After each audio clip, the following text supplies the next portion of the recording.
All right, we are live. We're as live as we can be right now, considering all the finagling we had to do to get this esteemed guest with us today.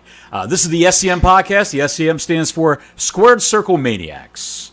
That's our handle on Twitter, on Facebook, on YouTube, on Totem Pole Nation. And we're coming to you through the magic of the internet with the esteemed writer of the book NITRO that we're all big fans of, Mr. Guy Evans. I'll introduce these other two gentlemen next to me. Guy, Motorhead is in the top right corner. Motorhead 711, and you know him, you love him. He's Orange Cassidy's biggest fan, Don Wayne, the Duke of Virginia, Don Wayne. Mr. Evans, how are you?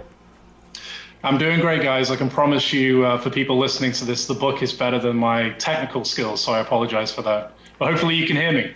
You sound fantastic, and you're looking, and you look fantastic too. So, well, you guys too, and nice to meet you guys, and I really appreciate the invite. Where are you broadcasting from, Guy? If you don't mind me asking. I'm actually in Tampa, so I'm in Florida. Despite the accent, that may throw you off a little bit. I'm from the UK originally, but live in Florida. Okay. And I see that you've written 2 books in your career. You've written Grateful, I believe it is. Yeah, Eric Bischoff book. That's your latest one. And you started with NITRO. So there's a recurring wrestling theme in these two books. Is the next book going to be wrestling related? It probably is, actually. When I embarked on writing the NITRO book, I thought that would probably be my one foray into the world of professional wrestling, and I really didn't anticipate the book to have the impact that it has, both with regard to how it's kind of recognized from people both in and outside of the industry. It's something that continues to surprise me, and of course the success of that book led to working with Eric Bischoff on his second book, Grateful, as you mentioned there. And once that book came out, some other people kind of came out of the woodwork and said, hey, I'd like to work with you as well. So, I guess the joke's on me because I thought it was a one and done, but it's kind of turned into something else at this point, which I'm very grateful for, actually, myself. Well, I'll tell you this much, Guy. You've gotten exactly 2 copies of me out of buying it, because I bought the hard copy when it first came out, and then when I heard we might be able to get you for a guest, I went to Amazon and said, well, looks like I'm doing the audiobook because I cannot cover this 600-page fascinating read again in my spare time. I'm going to have to buy the man's book again, so you got your money's worth out of me, buddy. I can tell you that much. Well, I appreciate that. It's funny how things work out that way, doesn't it? A few extra coppers in the old box there. So you mentioned the wrestling. You weren't planning on doing it. How did you end up writing such an intense book on the wrestling business? Because you could have taken a softball and covered somebody's life and done hearsay, but you took on one of the biggest debated subjects in all of wrestling, which was the downfall of WCW. And I know Eric Bischoff puts over the book all the time. He praises you constantly. He buries some of these other books that are out there. This one is the one that he says is the go-to, that if you actually want to hear the in-depth business of it. How did you decide this is going to be your first major tackle? Because I can't even imagine that undertaking. Yeah, it's a great question, and I appreciate all the kind words that you guys have to say about the book. Really, it came from a place of genuine curiosity. So, as I mentioned, I grew up on the other side of the pond, but even for us in the UK, wrestling was a huge thing in the mid to late 90s. I was someone who followed both companies very closely and watched every single show and all the pay-per-views and all that kind of stuff. And the same could be said for my peer group, my friendship group at the time. And once WCW went away, that was really kind of, I suppose, the extent of my interest in wrestling for quite some time. But I always had these thoughts in the back of my head related to what actually happened to WCW. It went from this huge cultural phenomenon, and then in the space of 2 or 3 years, it goes to a place of non-existence. And so I suppose it was probably about 7 or 8 or 9 years that I was out of it after WCW went away. And as I know a lot of people who have interest in wrestling do, you find a way of kind of coming back to it at some point and maybe reliving some of those old memories. And it was at that point, around 2010 or so, I started to dig into some of the existing accounts at that time of the WCW story, the various books and autobiographies and documentaries and so on that had been produced. And as someone who followed the story so closely back then, I found them all to be entertaining and informative in their own right. But I thought there's actually a lot of questions that still haven't been answered here. And there's some things here that aren't really adding up. And there are these shadowy figures that we hear a lot from in these WWE produced documentaries, for example, the Jamie Kellners or the Harvey Schillers, people of that ilk. But we never actually get to hear from these people. And I thought that was pretty curious. And so I suppose I waited about 3 or 4 years for someone to come along and do the kind of book that I wanted to read as someone who was a fan back then. And to make a long story short, no one ever did. So around late 2014, early 2015, I said, what, I'm going to have a shot at this, not knowing that would then turn into a 3.5-year project and a 600-page book, as you mentioned. So it was something that really took on a life of its own. But that's really how it got started, was just genuine curiosity. There's some questions out there that haven't been answered, and I'd like to find an answer for them. Right. Who was the first person you reached out to? Who was the very first person you thought of to get a hold of? Eric Bischoff would have been one of the first, certainly, because clearly this book could not have been written without his input. And so I'm very, grateful again to use that word for that, because he didn't have to give me any time. I think he gave me about 4.5 hours over the course of a couple of days. And if you imagine this book where he's constantly being referenced and people are talking about him, but you never actually get his side of the argument, it would have really limited the effectiveness of the book. So he would have been one of the first. But I remember the first person I interviewed is someone who's certainly not a household name, and it's kind of random in retrospect. It was a guy by the name of Rob Garner, who was one of the VPs at WCW, and he was actually employed with the company for essentially its entire run under Turner, maybe minus a couple of years or so.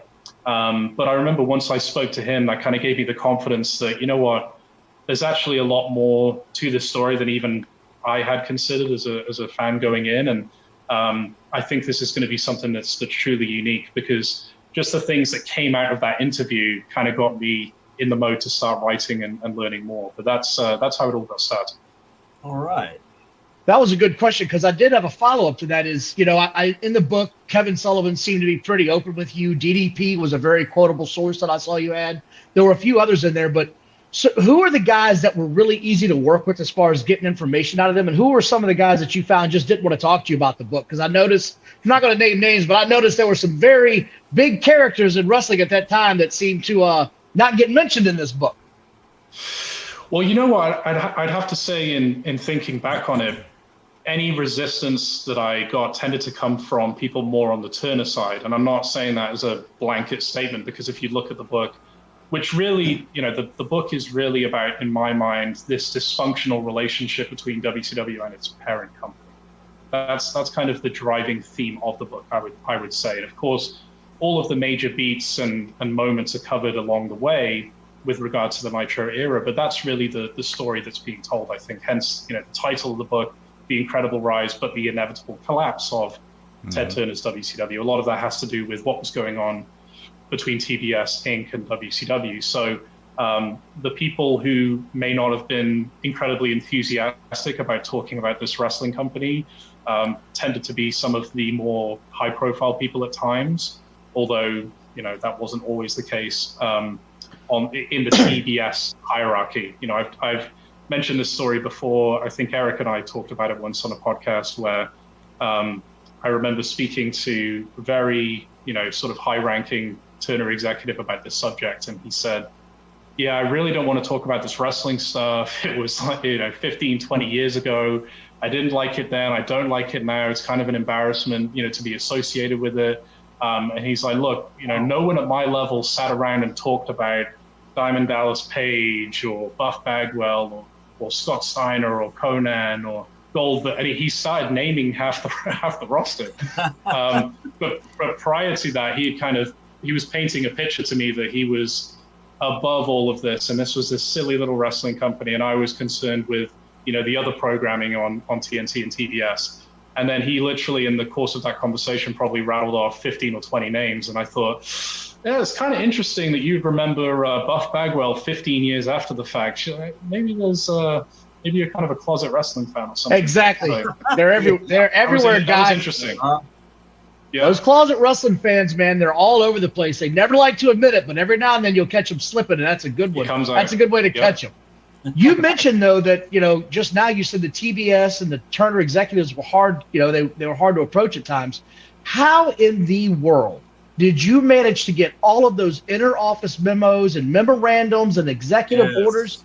The stuff that I read in this book about you pulling that information out, that looked like some CIA top agent secretive gets that you had. Man, I can't imagine that anybody was just holding on to this information. I can't imagine the type of research you had to do to find this. Well, I'll give you one example. There was someone that I spoke to for the book who, again, worked on the Turner side, but this was someone who was very helpful as a source to me, and I think got a sense early on that hopefully I was approaching the project from a place of integrity and genuine curiosity, as I mentioned before. Prior to doing the book, I didn't have any association with anyone who worked in the wrestling business or the TV business or anything of that sort. So it wasn't like I was going in trying to settle some scores or push an agenda. And this particular person, we did an interview, and I think they liked the approach that I was taking. And so we ended up following up that interview with a series of conversations and staying in touch and text messages and emails as the months and years went on. And after a period of time, they said to me casually one day, I have some stuff in the attic that I've kept from back then, some documents and notes and folders and stuff like that. I haven't looked at it in a while, and that might maybe of use to you. Now, what you need to understand is everyone says that. Everyone says that. If you ask them about, hey, can you give me some specifics on a particular situation? A lot of people, their default answer will be, yeah, let me check my notes. Let me go back through my old folders. I'll find something for you. But this particular person had some documents that go back, 25 years. Now, what I got from that particular person, I'm only kind of using them as one example, probably comprises about 5% of the documents that you mentioned that ended up in the book. So they were by no means unique in that regard. Some of the methodology or the means that had to be taken to get some of that stuff, I probably can't talk about. I'll leave that kind of in the realm of mystery. That's awesome. Yes. I think that's kind of what gives credibility to the book is, hey, let's be honest, although we have the utmost respect and admiration for so many of these people in the wrestling business, by default they are workers, so they do like to sometimes spin a yarn. They spin a yarn, there you go. And so being able to cross-reference what they were saying with some of those documents was really invaluable, I think, to me.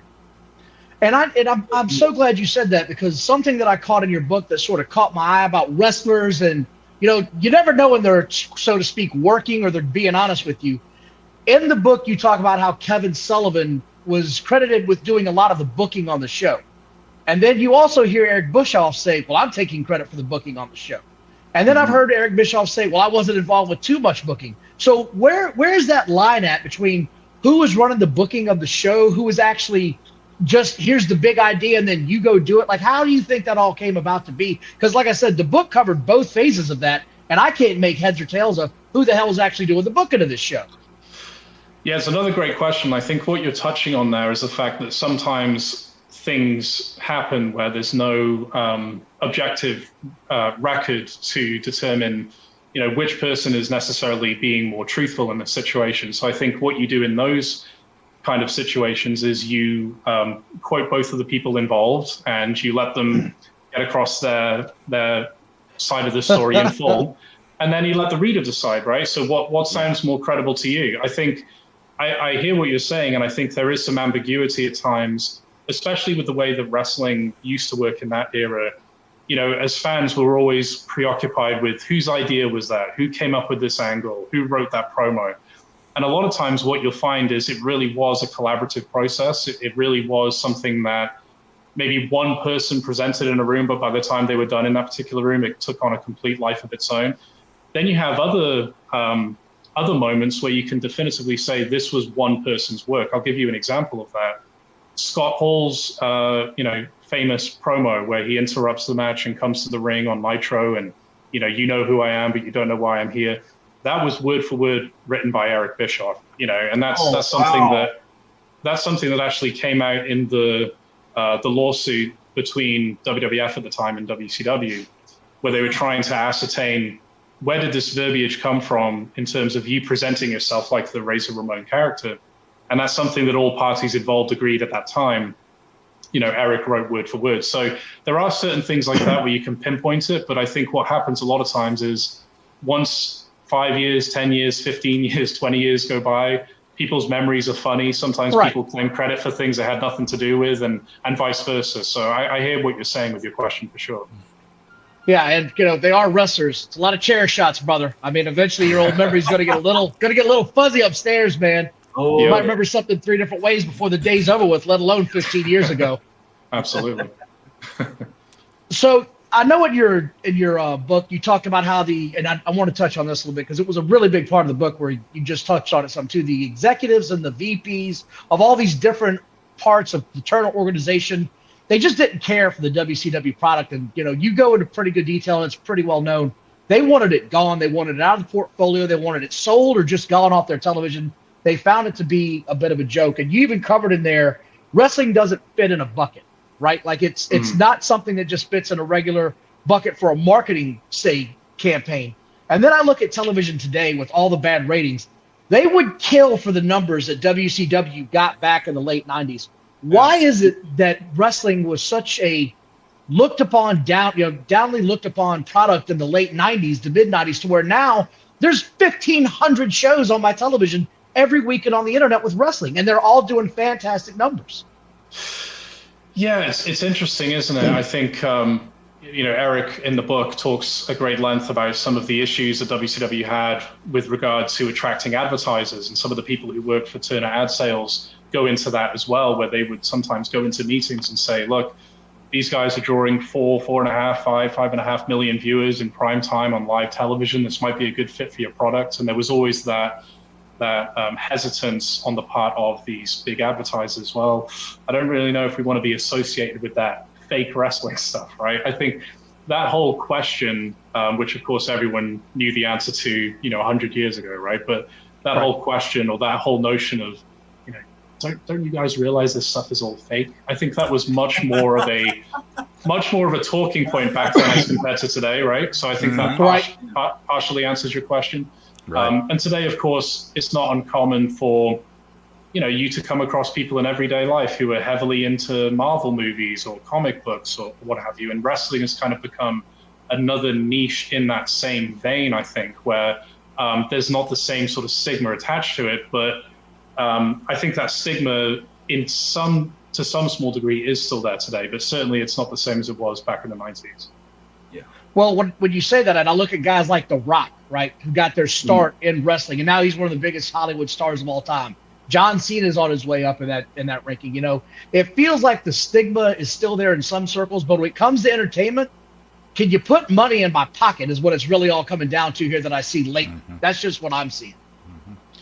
Absolutely. And I think, the struggles in terms of being able to attract advertisers a lot of times you could argue has less to do with the content itself and more to do with the fact that it's just very hard to pin down exactly what wrestling is, even still to this day. But I think the cross-section of people across society that have at least a casual interest in wrestling is absolutely fascinating. I mean, one of my most favorite stories that's in the book comes from, and this is a great name, and people who've read the book will light up when I say this name, a guy called Dick Cheatham.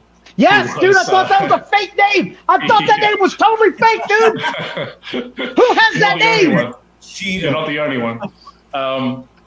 So he was an accountant who, worked essentially on the Turner side, Turner Finance. There's kind of a convoluted story behind that, which we go into in the book, but he was one of the rare people that was a big supporter of WCW. And so there's so many quotables in the book where he talks about, again, this tension between the corporate entity and the wrestling company.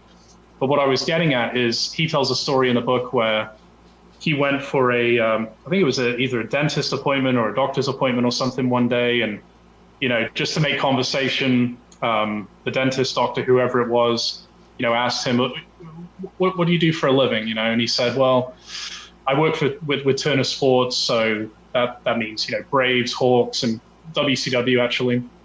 And he said, the guy looks at him and he's like, so I got to know the answer to this question. Are Hall and Nash really part of WCW, or like what's going on here? Are they invaders? Are they still with Vince? And so, he just cited that as a typical story of how sometimes in, the most unexpected of situations, to our point earlier, you'll come across people that may not be open about the fact that they follow wrestling, but certainly have some knowledge about it for sure. Not gonna lie, when I was reading the book, I was like, I think I'm reading this name right. And then when I heard the audio version of it, I was like, Dick Cheatham, you've got to be kidding me right now. It's like that old joke. I'm going to my lawyer's office. Cheatham and Howe, they represent me every day. Yes. Right. I'll tell you one thing. If I ever was a porn star, I think that would be one of the names I would use as an on-screen alias. Dick Cheatham. Especially, I remember talking to him one day, and he said, they used to call me Dirty Dick around the office. And I'm like, all right, I don't know if I can put that in the book. But Hey, Guy, I've got to jump in here. Something's been pressing on my mind listening to you guys talk. As you peel the layers of the WCW onion away to find out the inner workings of the organization and what was going on behind the scenes, I'm sure you were probably shocked by some things you saw or heard about. Without giving too much away, because we save it for the book, let the people buy the book on Amazon or through your website. I've got your website pulled up here right now, Guy Evans Books. In fact, when I get done asking my question, I'm going to move you guys over to one side and pull up Guy's website so people can see the cover of the book. I've got it up in the top right corner by Motorhead, but I want to have that displayed with the price. It's a 5-year expanded edition, I believe, that you have right now. That's right, yeah. Yep. But we'll get into that in a second. What was one of the most shocking things you discovered as you were doing your digging and due diligence? Yeah, I'll actually just go in specific detail about this one. Usually I kind of just allude to it, but there was a story that Harvey Schiller told, and Harvey Schiller was the president of Turner Sports and by proxy WCW prior to Eric Bischoff actually attaining that title, right? So was he really a doctor? Was he really a doctor? Or was that just a honorary title? I believe, if I would go back and have to check it, but I think, I'm not sure if he was a medical doctor. I think it was more of an academic sort of distinction. Yes. But in any event, he told a story in the book about a meeting that he had with Vince McMahon right in the middle of the Monday Night Wars era. So in his words, this is when, I'm paraphrasing here, but essentially things were very competitive between the companies. They were running neck and neck. The competition was at a fever pitch. And Harvey Schiller talks about sitting down and having a meeting with Vince. And I suppose I'll just stop short of saying exactly what was said. But if you read about that particular meeting, it will just completely reframe, at least it did for me, your whole perception of this competition between the two companies, right? So as outsiders, as people who followed it back then, I suppose it would be tempting to think that everyone associated with the WCW organization, especially in management or leadership, was just diametrically opposed to what was going on in the WWF and vice versa, and there would never be any sort of cordial conversations or conversations about what Harvey talks about in the book. But once I heard that on the other end of the phone, that was one of those moments I said, hold on, what did you just say? Because this is just one of, I think, several things in the book that, have never been talked about and weren't known prior to him saying that. So that was an unbelievable story for me. Mm-hmm. Wow. I can't recommend the book enough. I don't want to give away your whole book, but there's one other part I wanted to talk about from the book. I'm not going to reveal what it is, but you actually got to the root price of what this thing was sold for to the WWE. And I don't want to give it away, but there was also the number that was thrown out there by the other company that was looking to buy it. And the knowledge that you had on how that financial deal, both of them went down, it is fascinating to me because even to this day, your book is out here. You have it in facts. You have all the information handy. And people still go crazy with the nonsense and the numbers that they throw out there, man. It baffles me. Yeah, I think that brings on a broader point, which is, you have to take, certainly with a grain of salt, anything that you hear about WCW's financial performance, good or bad.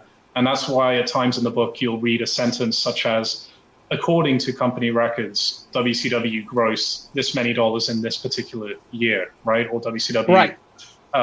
Turned a profit of this many dollars according to their own, internal accounting, because it was a very strange and Byzantine accounting system that they employed at Turner.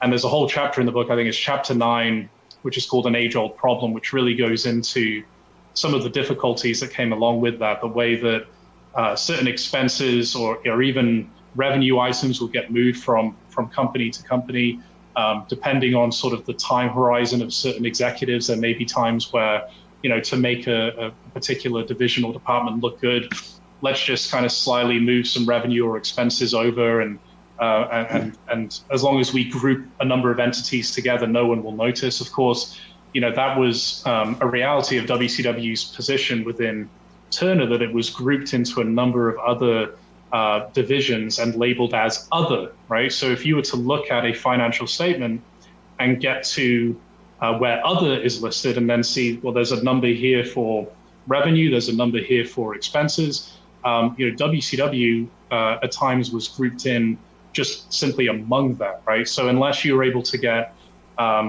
sort of the records that, only a few people were able to see, which luckily I was for the book, that was the only way to actually separate, an entity like WCW from those other divisions. But as the book goes into, you really have to take that stuff with a grain of salt. It's not like a situation today with AEW, whereas to my knowledge, and I could be wrong, maybe you guys can correct me, I'm not the expert on contemporary wrestling at all, but to my knowledge, this is a company wholly owned by the Khan family. Mm-hmm. So it's not as if it's part of a larger portfolio of 150 subsidiaries, which was the case with TBS Inc. So I think it would be much easier to get a more straightforward understanding of how well that company is doing. But because it's a privately owned company, we don't know that, and perhaps we won't know that for some time. But hopefully that answers your question. Yes. Guy, do you have any future endeavors with pro wrestling or pro wrestlers? Do you have anything planned for the future? Another book, perhaps? Or I can tell you what it is right now. It's going to be the fall of AEW. Well, you know what? It's funny, isn't it? Because, I think you saying that brings on a couple of thoughts. I think one of the narratives that came along with the fall of WCW was, and I think WWE did a lot to push this, was, WCW's ultimate collapse was by virtue of its creative decline. So essentially, if you were to watch any of those old WWE documentaries or shows about the Monday Night Wars, I think the message you were left with was, only the McMahon family can do this. Anyone else who tries to get into this industry, they're just not creative enough, they're not dedicated enough, they're not disciplined enough, and eventually it will all unravel, right? And I think that was kind of, the stench that lasted for a long time with WCW, was just the horrible programming that they put on in the last couple of years, and ultimately what happened to the company. And I've made the point in the past that, both things can be true, right? No one would say with a straight face that was compelling, programming in the last couple of years, at least on the level as it was prior. But ultimately what happened to WCW, really was due to a lot of other factors that we go into in the book. And so when it comes to AEW, one has to wonder, when you think about the resources of the Khan family and, the willingness to be in this business where, you could make the argument at times it doesn't seem like it's the most profitable venture for them. And there is the ability to absorb losses. Is this a company that essentially will just live forever, even if it is losing, a tremendous amount of money on a yearly basis, because there is the ability to absorb those losses, and this is a passion project for, the son of Mr. Khan, Tony Khan, right? So it's not even, you could argue maybe it's not even necessary for the company to turn a profit, as ridiculous as that sounds. But to return to your question, though, one of the things that I'm working on at the moment, actually, which we're hoping to get out by the end of the year, and this kind of links into an earlier question where you guys were asking about documents and records and all this kind of stuff. I had some contact earlier this year with David Penzer, who, of course, was the ring announcer back in the WCW. Right. So David, it turns out, has kept a treasure trove of formats, emails, production notes, all of this stuff, going back to the WCW days, going back to when he worked for TNA. And to make a long story short, what we're working on at the moment, I think, is going to be a unique kind of semi-autobiography and semi-look behind the curtain, where we're going to be telling David's story in the wrestling business, but we're also going to be including in full detail all of these records, which no one, including myself, in large part, had seen prior to him coming across this stuff. So I think if you're really interested in that kind of behind-the-curtain stuff that not many people have seen, that would be something to keep an eye on as well. Excellent. That's going to be amazing. That's going to be amazing. I can't put it over enough, but there's one other thing I got to thank you for some of the, specifically Vince Russo, right? There's some stuff out there about Vince Russo, and he gets a lot of heat in the wrestling community, for well-deservedly so. But you wrote a piece about the USA Today article, and I have heard this as a wrestling fan forever about how it was this huge page spread. And then I read the book, and I was like, it's tiny. Are you kidding me? If you're not looking for that, you're not even going to know that thing was there. And even today, I kid you not, Guy, last week, someone on Twitter told me they interviewed you, and you said, no, it was this huge article. He even admitted, I was like, you're a fool. You've never read his book. You're one of those people. Go sit in the corner. You suck. Guy Evans' book, definitive detail, Nitro. I can't put it over enough, man. Well, let's put it over right now. Special anniversary sale. Nitro was released 5 years ago this week.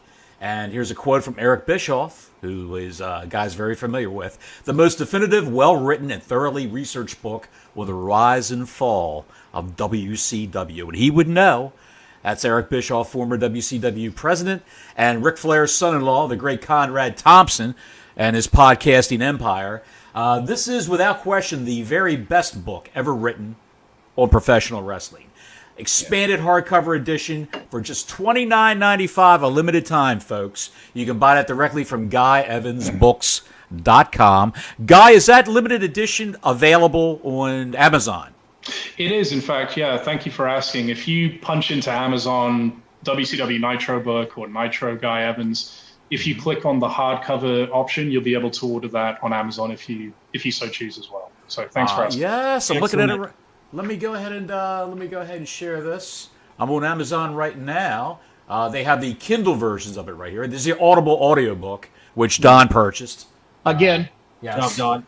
The hardcover is $39.95. Now, this is not the expanded edition I'm looking at right now. However, if you go down here, they also have the Kindle for those of you who are have Kindle Unlimited. It's free, or it's $9.99 to buy a Kindle version of it if you don't have Kindle Unlimited. The expanded edition of The Incredible Rise and Inevitable Collapse of Ted Turner's WCW. Also, his other book, Grateful, Eric Bischoff. Which is next. That is next on my reading list. I will be paying you more money, sir. You will be getting more cash. I plan on buying that. I got to keep coming out with books. I like what I'm hearing here. Dude, I love your writing, man. Revenue. Guy, I've got sheets upon sheets of stuff. I took notes from what you have in this book alone. I can't give away your book as far as the stories I was trying to jog my memory on. I'll say this much. The Graham story alone made me stop and replay it 3 times on my Audible book. I was like, did he just say what I think he said? No, he's working me, bro. I got to hear that again. Well, I just want to, if I could, go back to something you said a couple of minutes ago about the USA Today, claim, right? So yeah, that's quite interesting to me that you picked up on that, because those are the kind of details, right, where I think when you're doing something like this and you hear a claim and you hear it repeated so often that essentially it becomes true. Again, going back to what we talked about throughout this whole interview, that triggers that curiosity as to, well, to what extent is that actually true? And what did this actually look like? And does that offset, a lot of the criticism that came with just randomly on an episode of Thunder, which was the B show at the time, putting the world title on David Arquette, right? And if you think about the context of it, you know, this was just a couple of weeks after they did the latest reset, where, you know, forget everything that's happened in the last few months. Vince Russo, Eric Bischoff, they're working together now. We're going to wipe the slate clean. It's a new WCW. And you could see the panic in week 2 when the week 1 numbers were not as expected. And then the following week was the Arquette, you know, debacle, right? So if you look at the paragraph that you mentioned that's quoted in the book, and you look at the coverage that was actually garnered from that title switch, an interesting question to ask yourself is, if someone picking up that paper who had never watched wrestling before, right, or may have watched it as a kid and knew Hulk Hogan or something but didn't really follow it, if they were to read that, would that inspire a single person to say, you know what, I've got to tune in to see this. This is compelling programming, right? I'm just, you know, kind of spitballing here, but I would suggest that number would probably be closer to 0 than maybe what they were expecting. And I think if you look at what happened in the ratings, you know, following that decision, you know, that kind of bears out that thesis. So it's just interesting that often gets cited as, well, it wasn't a disaster because we got this amazing coverage at USA Today, where in reality, I think it was something that hardly anyone would have noticed. You know what else they do? They put obituaries in the paper as well. And that was the obituary of WCW in the paper. On national headlines, David Arquette's a champ, WCW's dead. Next. It's hard to come back from that. They didn't. That was terrible. That is what really can you say? Man. Ahead, that's Don. All I can cover, because I can't give the man's book away. I just want to put it over again. I just want to say thanks. I know you had some technical difficulties. I know we're getting close. You said you had to drop it an hour. We're getting close to it, so I don't want to take up all your time, sir. I just want to say thank you on behalf of all the Squared Circle Maniacs for giving us a little bit of your time today, man. No, guys, listen, hopefully we can do this again. I really, truly appreciate, you know, all the kind things you said about the book. It means a lot to me, and you know, can't thank you enough. So it's been a pleasure. If you want to go a little bit longer, that's cool too, but really appreciate it. Guy, before we let you go, I got to ask you, I'm looking at your website right now. Now, I need you to explain to me and the people who are watching this, who are thinking about buying your book, what is the Ultimate Nitro Bundle? Yeah. What is actually in that? Yeah, so this kind of came out of a lot of people checking out the book and saying, well, I can see here that you've referenced things like production formats and things of that nature. Is there anywhere I could get my hands on those? So we decided ultimately to offer this product where if you pick up, that's actually the expanded version of the book. So again, this thing is absolutely massive. I mean, it's 4 bonus chapters. Eric wrote the foreword for this edition of the book. I think there's over 100 additional footnotes, which you don't have in the first book. All kinds of tidbits. There's more images in this one. But we decided to offer this kind of as a bundle where if you get the new book, along with that will come, I think it's 3 production formats and trading cards and some lost kind of internet-only broadcasts, which WCW did back in the day. I didn't even want to get into that because that was so amazing to read that. Mind blown again. I didn't want to cover that because that's one of those tidbits in the book, man, that when I read it, I was like, you got to be kidding me, man. They had a gold mine in front of them and weren't smart enough to pick up the phone and say, hey, fix the internet, Sparky. Well, it's funny, isn't it? I mean, just the missed opportunities. I know this is something that if you speak to some of the more interesting people to talk to when it comes to WCW, people who worked on the production end, because these are people who they were watching everything, right? They were going back and they were editing together packages. They were putting together promos. They were having to, you know, if they were told by the booking team, hey, you know, on this show, we need a segment here calling back to 3 weeks ago, they would need to know what that was. So they have really an intimate, you know, knowledge of the product, right? And if you speak to a lot of those production people, one of the phrases that will come up over and over again was, you know, that was a missed opportunity. This was a missed opportunity. We could have done more with that. And you know, I was actually talking about this with someone the other day, and this will kind of blow your mind. just to give one example, right? This may have made it in the book, I can't remember, but there were these fans from all over the world who would send to WCW's headquarters, letters, in the cases of some fans, other things as well. And they would just kind of take this stuff and put it in a room, right? Okay, we just got another, barrel of mail here from fans, all across the world. What do we do with it? Just throw it in that room. We don't want to think about it. Someone finally decided as a project to go through all of this stuff, and they were able to put together a mailing list of like 250,000 fans, right, from all over the world. And if you think about it, these are your most ardent fans. These are people who are actually figuring out where the company is located and sending in, these are the people you can really make money from, is my point, right? Right. But going back to the missed opportunity theme, up until that point, no one had considered, hey, this might be a great way to actually sell some extra tickets or merchandise or home videos. At the time, we've got these people's addresses and contact information. But as with many other things with WCW, they didn't have the infrastructure for it, and just the internet is a perfect example of that, a missed opportunity. Unbelievable. So that bundle that you've got up there, the big one, that doesn't happen to have the infamous Vince Russo memo, does it? Oh, which one are you talking about? Well, there was one. I'm not going to get into it, but the book, man. I mean, like I said, I don't want to give your book away, but there's some juicy nuggets in there about some of these whack jobs that were losing their shit, so to speak.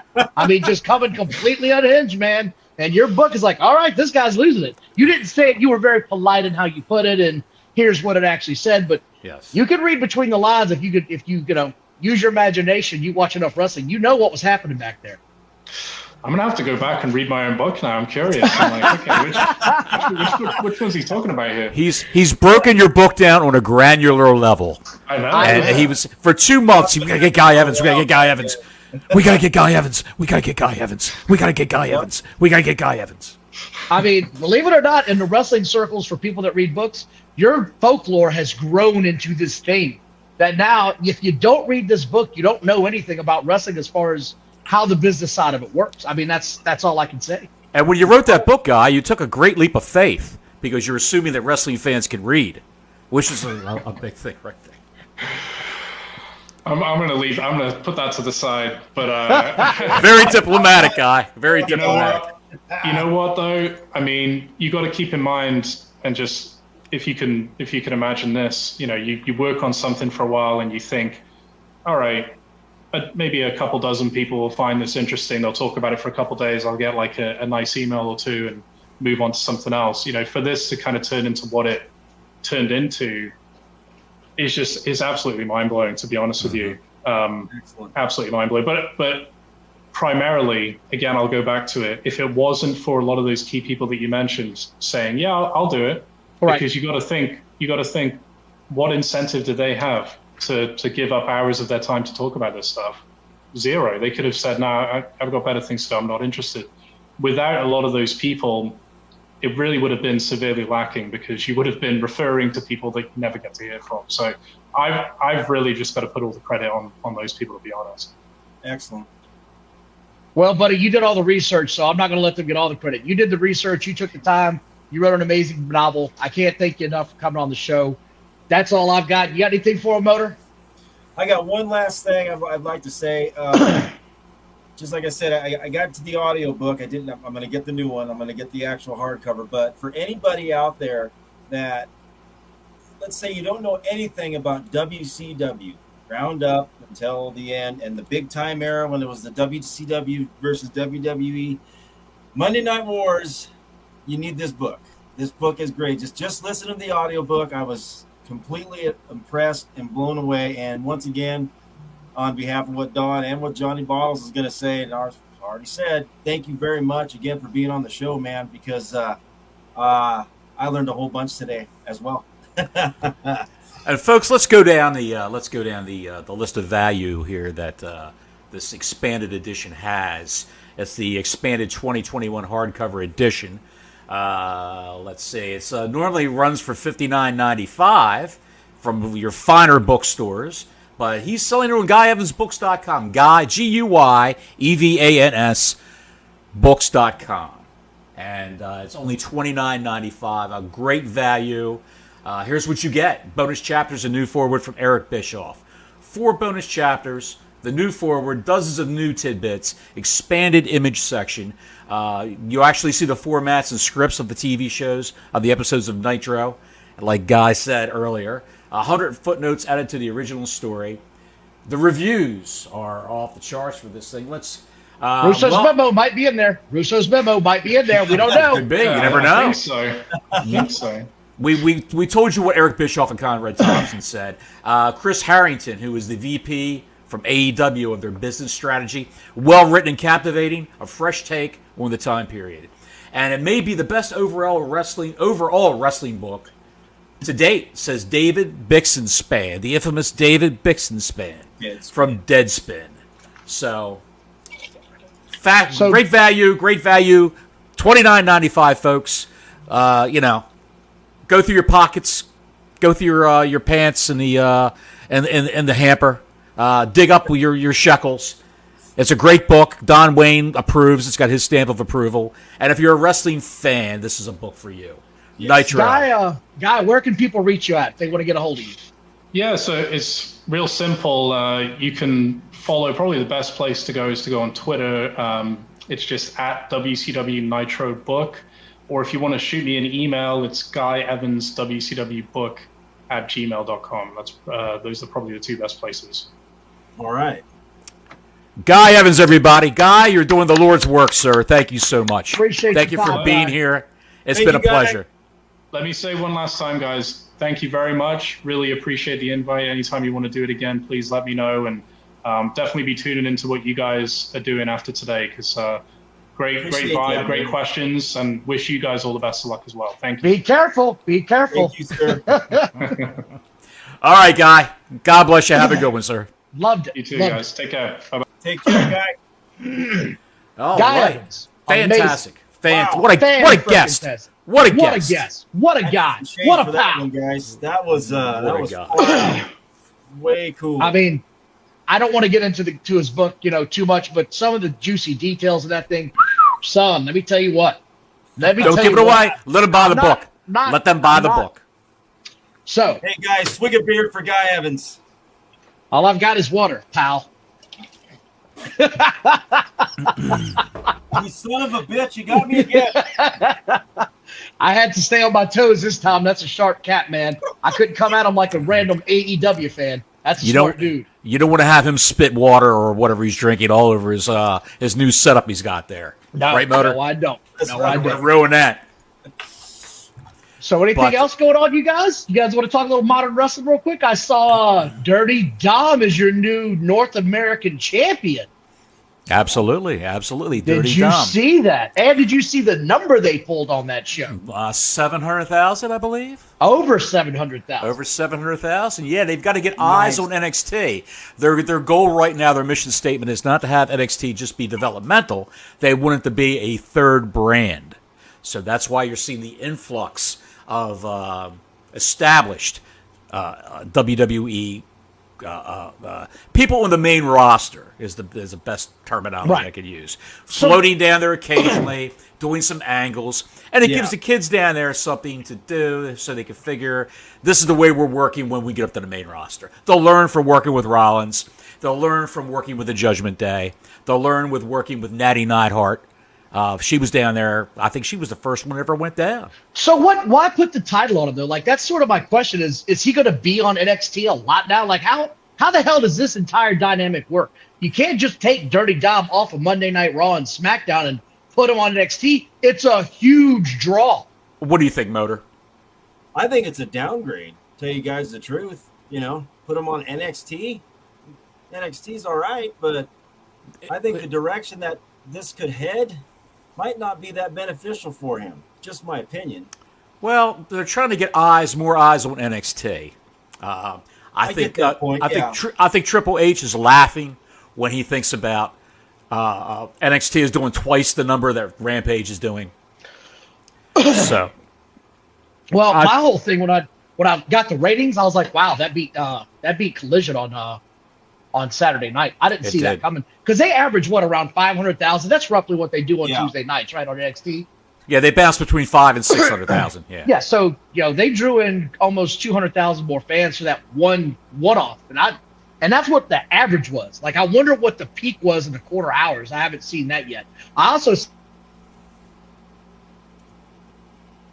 Don? 50,000. Don, you're locking up on us, Don. Oh, Don, what are about you now? okay? Now you're okay. You're okay now. We got you. Yeah, there it is. Woo! In and out, in and out, in and out, in and out. I think their goal with the Dominic Mysterio thing is he's the biggest heel, arguably the biggest heel in wrestling today. I don't even think it's arguable. I don't think it's arguable. I think he is. Well, He's there are getting some booed people out of the building. You know it. I know it. Motor knows it. There are people that will argue the point and say they're morons, pal. They're morons.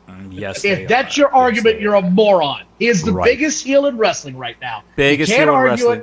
Can't deny. Listen to the fans. Listen to the fans. The fans hate his ass. And this gives Dominic Mysterio a broader slate of people he can work with different styles. You know, there are a lot of high flyers down at NXT, a lot of new people down at NXT. And I'm sure that Dominic can show them some things. He learned from his father. He didn't go to NXT. His father trained him. And Dominic can... and someone else trained him, too. The name escapes me right now, but someone else did train Dominic. It wasn't just his father. And I think the goal there is the eyes on NXT, season Dominic a little bit more. He's going to have to bust out on his own eventually from Judgment Day and be an individual WWE superstar. He's got Rhea Ripley on his arm as a heater, a heat magnet, and she's when they put her in that group, they took Edge out, they put Rhea Ripley in, and it just took off. Totally changed. But I felt like Edge should totally stayed. changed the whole dynamic. Yeah. Yeah. But I thought Edge should have stayed, in my opinion. Adding Finn Balor did nothing to the group. Edge should have stayed, in my opinion. That's just I didn't like it when Edge left and Finn came in. It didn't feel like the right hit. It just didn't. It's like when you go to the you're in the 7-Eleven, you go to the little plexiglass case where the donuts are, and you see the chocolate are all gone, the glazed are all gone. You've just got the cake donut, the plain cake donut. That's what Finn Balor is to me, a plain cake donut. He's a great worker. That's a good analogy.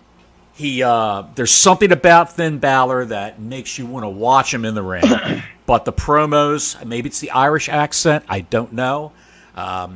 Maybe he doesn't believe in what he's saying, which you have to if you're acting and delivering lines. I don't know. What do you think about that, Motor? What do you think about Balor? Well, I think if anybody from WWE who does the wardrobe is listening, to get that man some cake donut tights, because that's a perfect analogy. He's one of those guys. He's another one that I tried to, give him the benefit of the doubt, because he is a professional wrestler and he's up there and I'm not. But he just doesn't. I don't know. He doesn't have that pop. Yes, you just took the word. He doesn't have that pop. That, oh, here comes Finn Balor. Yeah, I don't see it. I don't see it. I don't feel it. The guy is a decent athlete. He can do the stuff, but better as a heel. Better as a heel, Motor, or better as a face. What do you think? I think he's better as a heel. I think he's better as a heel. Big Don, what do you think? Oh, I think I'm going to go roll in some goddamn thumbtacks and call myself a professional wrestler later. Oh, no. That's what I'm going to do. I'm just going to throw some thumbtacks over here, film it when it's not on TV, and you can call me a pro wrestler. I mean, I didn't watch the show last night. Oh, the other part that happened last night that I'm sure AEW fans are so happy about, they're becoming more and more sports entertainment. And nobody's paying attention. We had a dance-off last night. We had a dance-off with your world champion last night. And if this shit had happened to the WWE, they'd have crucified it. But because they're such homers, which, by the way, they don't know what homers are, so I had to explain that to one of these goofs. These homers would have crucified the WWE for doing that. And I would have too, because it's stupid in any division. It's stupid in any wrestling company. This is not Yo MTV Rap circa 1988. What the hell are you doing out there? And then we got Captain Flappy over here jumping in thumbtacks off camera, to get a pop out of his buddies, looking like a clown. Flappy. What the hell am I watching, man? So Kota Ibushi is Japanese for Captain Flappy? Apparently so. Right. Captain Flappy. It's Captain Flappy from now on. Captain Flappy. Flappy. Let's just go ahead and follow some. Oh my God in heaven! Light tubes outside. I'm just gonna go follow those in the yard for the heck of it. Just because I want to be a pro wrestler, and I'm gonna go jump on some glass. It was a blood feud that they had going for how many months now? The Elite versus the Blackpool Combat Club, and they had a bloody match in the ring. I saw clips of it on YouTube because after the first hour, I saw them getting ready for that. I tapped out. I said, I'm not going to watch this whole thing. I want to watch the other half. I want to watch that blood and guts match tonight and kick back and see what goes on with that. But I saw the clips on YouTube and Twitter, and oh my God in heaven. But anyway, it was everything you thought it was going to be, I guess. A disaster. A Yes, disaster. a disaster. It was a cluster. At the end, after this blood feud where people paid the price of the ring, Motor, they were bleeding, beaten down. They all shook hands at the end. Mortal enemies shaking hands at the end. Mortal enemies shaking hands, and then Captain Flappy does a backdrop into the thumbtacks and laughs about it as he's Frickin' Nest walking in the ring. Nest T plunge asshole. I don't get it. I never will. I don't get it. It's Not because professional wrestling to me. It's pure garbage. It's just and then shake hands. Really, I realized kayfabe went away a long time ago. But you know what? That's the problem with modern wrestling today. That's why a lot of people keep tuning out of it. Is because there is no struggle. There is no fight between two grown men. You got guys out there falling on thumbtacks for Christ's sake, and beat the hell out of each other and shake hands. Hey, good job. Hey, Don, you're a Denver fan. I'm a Raiders fan, right? Go to hell, Raiders. Go to hell. What happens after some of our games? They'll shake hands, but you know damn well there's other guys that are out there that want to just kick the living shit out of each other, and they do it for a whole goddamn game, and then after the game's over, they still have problems. I'm still going to hate the Raiders. I'm going to hate them. When we win, I'm still going to hate them. When we win, I will still hate them. there are no stakes. There's no sense of urgency. There's no sense of everything's on the line in these matches. It's just ridiculous. Like we said in our last show, it's the video game mentality of booking. Let's just I did watch Raw. I watched Raw this week. Mm-hmm. Cody Rhodes is a massive babyface. Yes, he is. Brock Lesnar is a massive dick. That guy is such a dick. I like him better as an ass. I really do. Absolutely. He is the best ass and the great bad guy. Wait, what did you just say? The best ass in the world? That's right. Woo!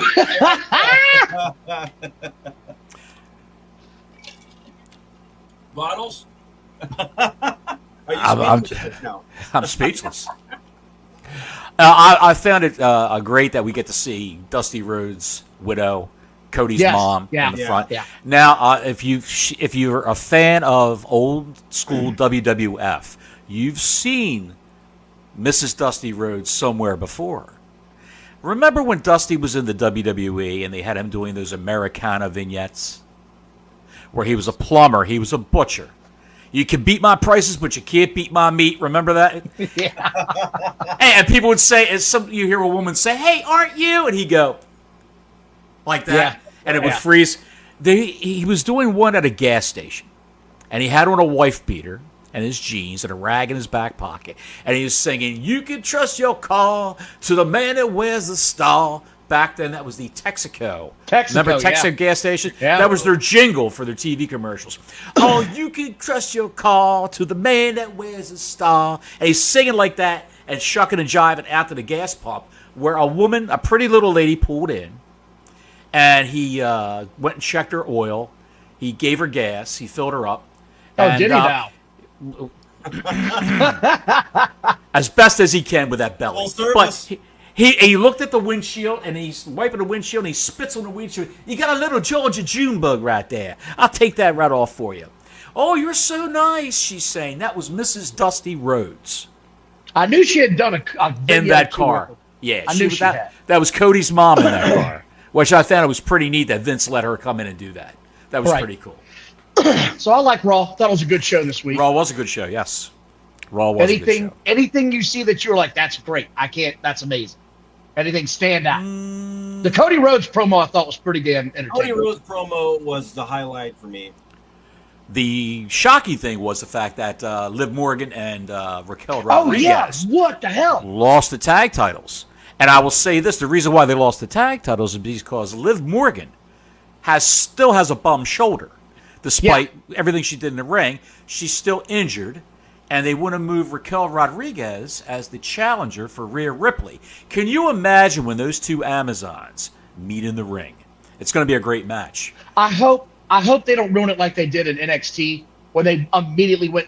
They met in NXT, if my memory serves correctly, and it was immediately to a cage match. Am I right? I'm not sure. It was. I swear, I remember her, and she had a different name than I want to say, or whatever it was. Yep. Yeah, she wasn't. She was Raquel Gonzalez. But then she changed names, and then she went back. Whatever. I can't keep up with the names. They changed her name to Rodriguez because her father was a wrestler, a Mexican wrestler, Ricky Gonzalez.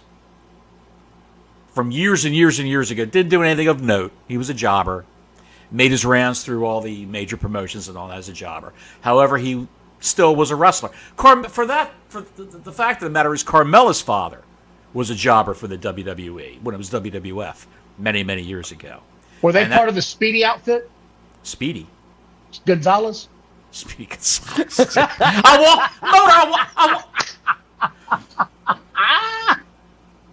I let my guard down and I walked right into it. I walked right into that. Jesus God. But you know how WWE has to own the name. They have to trademark the name. Yeah. They couldn't have her use her real last name, so Raquel Rodriguez they changed it to. Well, it didn't really matter. It still ends in a Z, so it was a smooth transition. There was one other spot, and you reminded me of it, and I'm glad you did. The Rhea Ripley headbutt about scared the shit out of me when I was watching it live, dude. When she popped that thing up, I was like, oh, all right, girl, calm your ass down. You ain't got to get serious about it. It looked violent. It looked great. It brought me back to being a fan. I was like, oh, she just headbutted the shit out of her. That was one of the better ones I've seen in a long time, man. Long time. They made it look good. They made it look good. They did. It was fast, violent, and I literally I jumped. My tubby ass was moving on that spot. That's it, baby. And I will have to say that they gave the titles to two deserving women. Sonya Deville is a great heel. She'll never be looked upon as a face. She's a great heel the way she is. Yeah, I'd agree. Chelsea Green is doing great character work. Whoever decided or came up with the idea to give her the Karen type gimmick of the suburban soccer mom who's always complaining. Yeah. If they would have gave her the Karen haircut, that would have been awesome. That would have been perfect. That would have been perfect. But Chelsea Green is phenomenal in that role, and she's been in the WWE for not quite a year, and she hasn't broken her wrist, which is amazing. And remember how she was in the WWE before? She broke her wrist twice. Yeah. And then she was in Impact, and she broke her wrist again. That's right. Yes. Never saw her there, because I don't watch that shit. She was Laurel Van Ness. That was her character name. A rich girl, a spoiled rich girl. I'm a rich girl, and you've gone too far. So that was really the other part that caught my attention. Folks, on Amazon this week, we have a sale on Don Wayne's Greatest Hits. No, it is not. It is not going to be that. I am not going to be doing that. But yeah, I look forward to Raw. I'll probably watch a little bit of SmackDown tomorrow. Collision Saturday. I'll probably watch. See what's going on there. Mm-hmm. I didn't watch a lick of last night. I couldn't bring myself to do it. So, that's all I got for my wrestling information this week. You guys got anything else? Britt Baker was on, and she wrestled. Kayla forgot her name. It was in fact she almost looked like a little bit a heavier version of Saraya. Pale, black hair, shoulder length. Was that her real name? Forgot her name? Forgot her name. Yeah, Kayla forgot her name. She's Indian. She's Cherokee. Kayla forgot her name. No, She's from the Who Gives a Fuck tribe. She wrestled Britt Baker, and she made Britt Baker look like Luthez. Wow. And her wrestling skill. This chick, either she dumbed herself down in her wrestling acumen and just hung back in the corner on the turnbuckle until Britt Baker could get into position to do it. It was a quick match, over before you knew it. But Baker is just so awkward, and she's like if you took a newly born calf and put a blindfold over its eyes and just let her walk around. That's Britt Baker in a wrestling ring. What has happened to her? How did she digress to this point? Because her mic skills got way better. She looked like she was getting better. And then suddenly, I don't know what's happened to her, man. It's like it's going in reverse. Better verbally and worse in the ring. I think she was more comfortable working as a heel than working as a face. She knows how to work as a heel more. Right. Yeah. Right. But she may be a heel if Adam Cole turns on MJF. If Adam Cole turns on MJF, you think MJF's going to turn on Adam Cole. I don't think it's going to happen. I think Adam Cole's going to turn on MJF. That's what I don't think it's going to happen. No? I don't think either one of those. Nope. You don't think they're going to turn it's going to happen. Nope. I just don't see it. I'm more interested in the SummerSlam build. Like, I know we're going to get Rhea and Gonzalez. We're going to get the final match between Cody and Brock. We're going to get to see Jey Uso take on his cousin, the mighty one, Roman Reigns. Yes. Who the hell? What are they doing with the tag division? Is that shit going anywhere? It's like a hamster wheel, man. Nothing's going on with it. They're just spinning and spinning. They can't get any traction. Yep. They got those guys. They gave those guys the undisputed championship belts, and they don't know what to do with them now. Yep. They're taking on all comers, though. I will say that.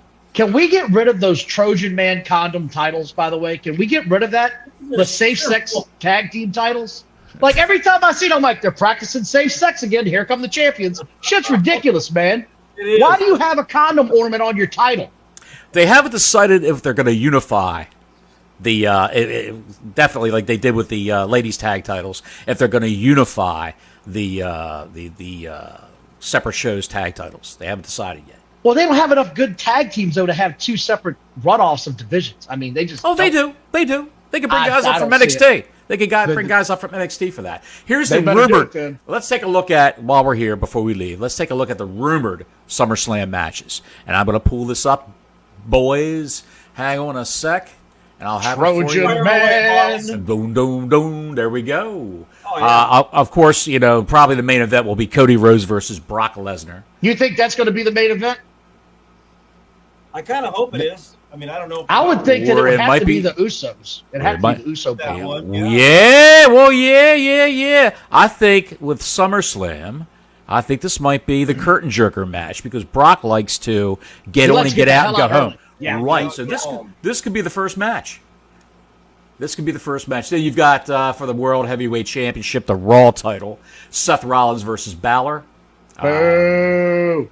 Yeah. The match no one asked for, we're getting it anyway. Right. Well, no, Finn Balor asked for it. He asked for it in the locker room when he kicked the hell out of Rollins.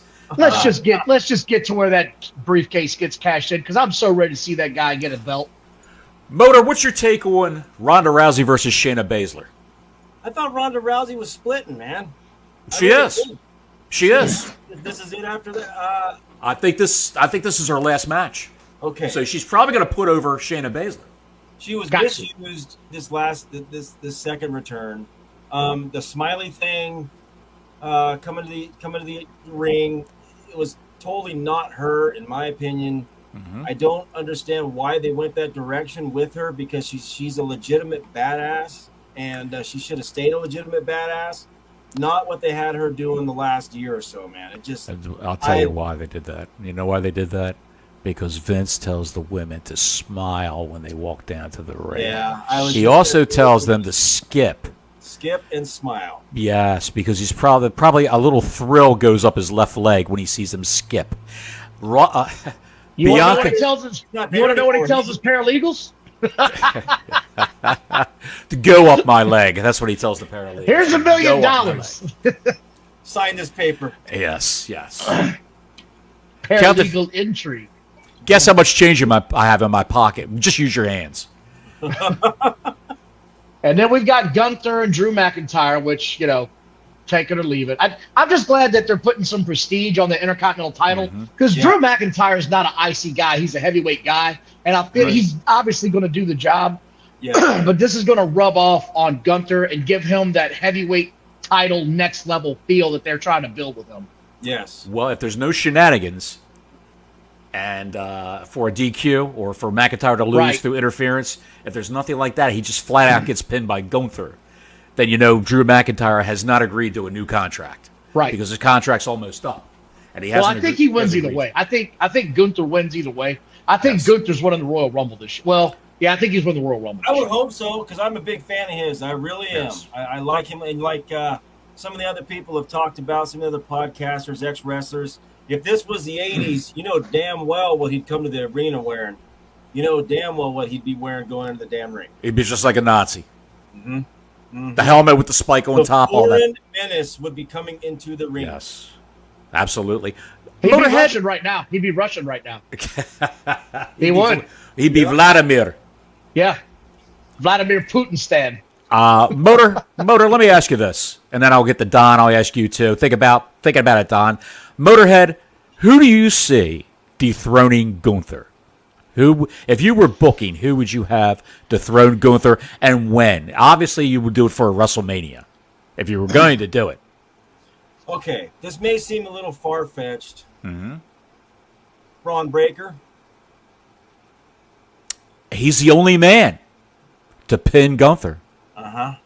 In WWE. Why? I think he would be a good guy to dethrone him. But, you know. Storytelling continuity, Don Wayne. Yeah, I like it. I do like that. But go ahead, Motor. Finish your thought. Well, to me, he's personally. You know, there's a laundry list of other guys that probably could jump on there. But I think Braun Breaker holding that title would be a perfect model for the Intercontinental Champion. And then, you know, who knows what happens after that. Yes. How many guys have had the Intercontinental Championship belt and then went to be heavyweight champion? Quite a few. Quite a few, yeah. So to me, it'd be like a great stepping stone for him. Keep Gunther still in the mix. You know, have him chasing, do a couple follow-up matches maybe. But I would love to see Braun Breaker get it and then change his damn name back to Steiner, for Christ's sake. They don't want to do that because the Steiners actually own that last name. The real last name is Rex Steiner. Yeah. And the name Steiner they copyrighted for professional wrestling purposes. So Vince would have to borrow that from them. So that's why they changed his name. But Braun Breaker was one of the cheesiest freaking names. It was almost like it should have been in that movie. What was that movie where Hogan fought Zeus? Oh, No Holds Barred. That sounds like a name out of No Holds Barred. Hogan was Rip Roarum. Yeah. Rip Roarum versus Braun Breaker. Oh, perfect. Come on. Perfect. 80s cheese at its finest right now. Wrestling cheese. The cheese wheel. What do you think, Don? Who would you have? You know, I can't argue anything he said, so I'm going to go with his answer. But the one that gets me is L.A. Knight. You like the yeah. I like L.A. Knight. If you don't give him the title at SummerSlam, you're going to miss an opportunity. Because right now he's white hot, and you've got to jump on this and ride it while you can. And I don't know if he's going to be the heel or babyface or clearly going to a babyface type deal. And you know, Vince likes to have all of his titles, you know, evened out with baby faces and heels. So you got to keep him a heel, but I don't know that you can do that because the fans love the guy. I don't know how you do it. Well, we right now are looking at the CBS Sports website where someone's going through analyzing prospective matches for SummerSlam, and they pick Austin Theory versus L.A. Knight. Yep. Or Santos Escobar. It could be a three-way. It could be a one-on-one match. But I don't get that. Escobar won a fatal four-way match to qualify for the finals. So Knight will battle Sheamus, Rey Mysterio, and Cameron Grimes for a spot opposite Escobar in the finals. This has been done, I believe. What's the date on this article? Okay, July 18th. We're not that far removed from it. Okay. So LA Knight's got to they got to put a belt on LA Knight. Yeah, you've got to do it now. You can't wait anymore. You've got to get that push going. would you save it for a pay-per-view, or would you do it on network television for the ratings? No, I'm doing it on SummerSlam. I'm gonna wait till SummerSlam. Okay. They don't need WWE doesn't need this to get their ratings up. The ratings are what they are because they've got about 4 or 5, I'd say, compelling storylines right now. That's about where they're at. Let's look at Rhea Ripley versus Raquel Rodriguez. You see a title change there? Hell no. Get that shit. That's what I thought. I don't think so either. What about you, Motor? Does she hold on to it? Rhea Ripley? Yeah. Does she hold on to the belt? Yes, without a doubt. I can't see Raquel Rodriguez getting that thing. No, you're not going to get that thing off of Rhea Ripley for a long time, man. No, we're about to see a long dance. We might see her unify that thing against somebody at WrestleMania next year to have one female champion like they have with Roman Reigns right now. That's a good point because I would hope that they do that. Unify the belt, damn, and give them one championship for the women. One. Mm-hmm. How about the Undisputed Tag Team Championships? Possibly Kevin Owens and Sami Zayn versus the Judgment Day. That interests me in one regard only, because I want to see that big bastard get a title. I'm dying to see this guy on TV more than I am right now with some gold around his waist. He's a star. Priest? He is a star. Damian Priest is a star. Yeah. If you went back and looked at him 15 years ago when he was Punishment Martinez on the independent circuit and Ring of Honor, he's unrecognizable from what he is now. He's overweight, flabby, and now he's a monster. He's got that deep voice that'll scare the shit out of small children. He's got a great build. The dude is a big guy. Yeah. And all these stories that come out about LA Knight being too old. He's looked upon as being too old for any kind of push. Hey, listen, he's the same age as Damian Priest. Yeah, I know. They're the exact same age. There we go. Yeah. Let's take a look at what else we have here. Becky Lynch versus Trish Stratus. Next, which is keep going. That's going to be Becky's going to win. Yeah, that's the final draw on that star. It's just, and I got nothing against it, but that doesn't captivate me. As a fan, it's not pulling my interest the way I think they'd hope. Same now, here. Roman Reigns versus his cousin Jey Uso for the undisputed WWE Universal Championship. Reigns wins. He's not going to. Yeah, that's not right. Now, who's going to take this one? The key in that whole thing, though, is how that story keeps going from there. Is there going to be a new Uso to enter the family? Is that what you're about to see? Are you going to be setting up the old school Survivor Series where it's 5-on-5? Because there's plenty of them sons of bitches running around out there. Yes, there are. There's an Uso in every corner. There's one in every corner, I'm telling you. I opened my closet the other day. One of them fell out. I was like, what the hell are you doing here? Which Uso are you? Yeah, I was like, which one are you, man? I'm Bobby Uso. Hey. Yeah. My name's Victor. I'm the half cousin. Victor Uso. Yes. There's Jacob Fatu, who works for MLW. Yeah. He's no longer the champ over there. He's called, he's called the Werewolf. Jacob the Werewolf Fatu. Wild man.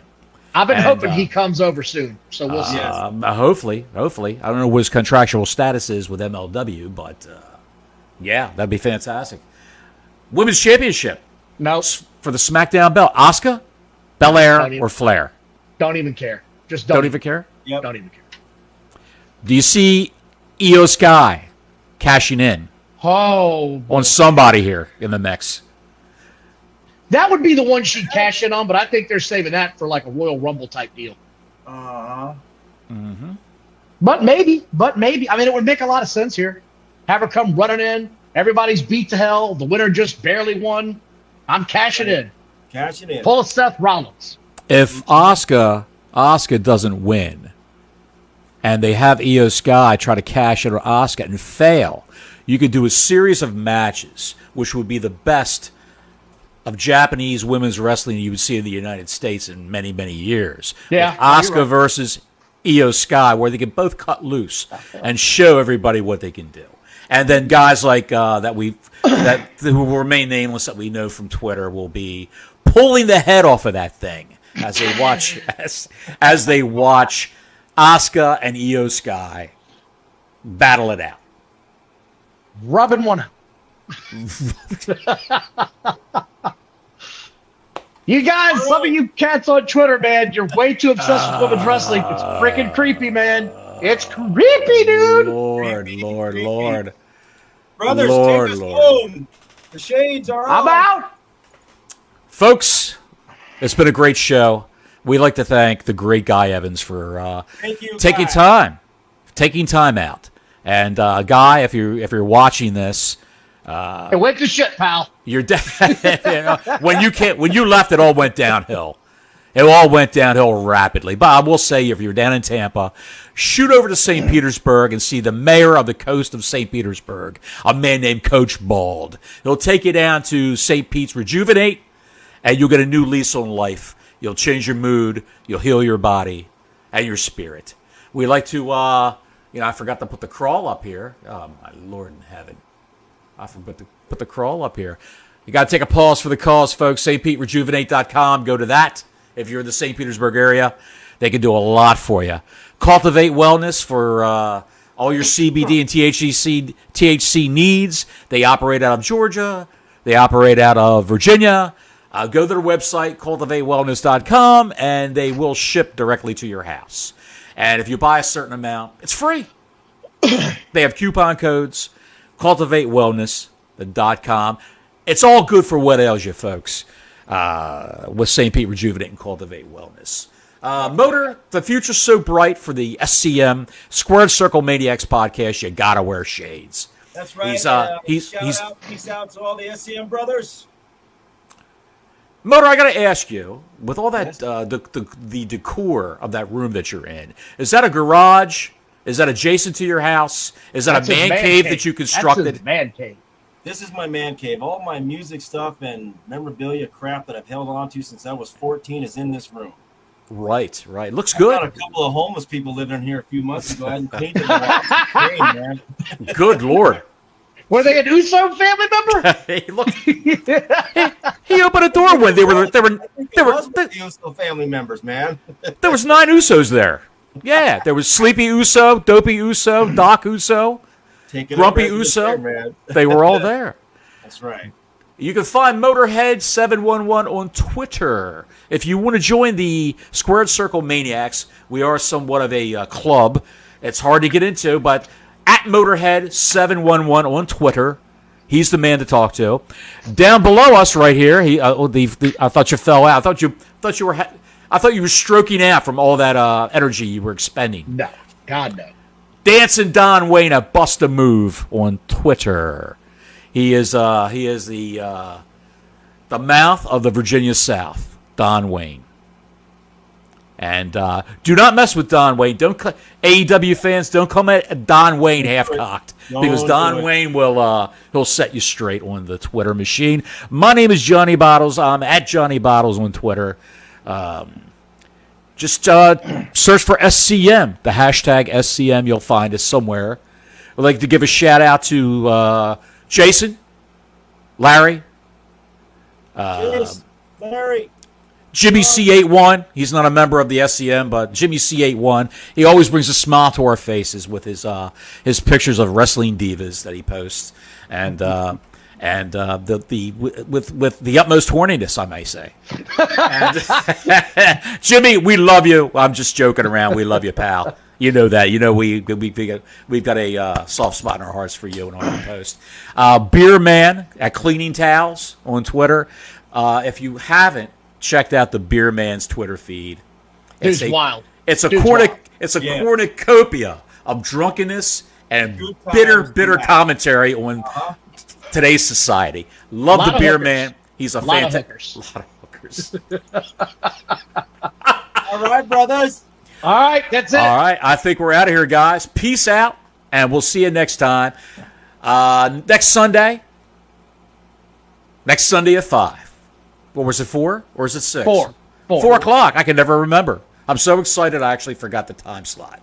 Sundays at 4 p.m., folks. You'll find us on YouTube. You'll find us on Facebook. You'll find us on the Twitter machine. And I would like to say, if you like what you saw here, give us a thumbs up. It helps with the YouTube algorithm for people to find us. The more thumbs up, the better. And just make sure the thumb goes up and nowhere else. And subscribe to Totem Pole Nation. We're 102,000 subscribers, going strong. We can always use a lot more. And subscribe. It can't hurt. Check out the content. We have Life Lessons in the Morning, which is a little something to get you pumped up, a little something for you to think about while you're sipping your coffee or when you're riding to work. Listen to it in the car if you like. It's only a half hour to maybe an hour. And then we have various football coaches from around the country, collegiate, high school, professional. They all drop in. Coach Troy Taylor does a fantastic job of interrogating these guys, picking their brains for the mindset of their coaching techniques and skills and all that, and finding out where various coaches came from, what they've done, where they're headed.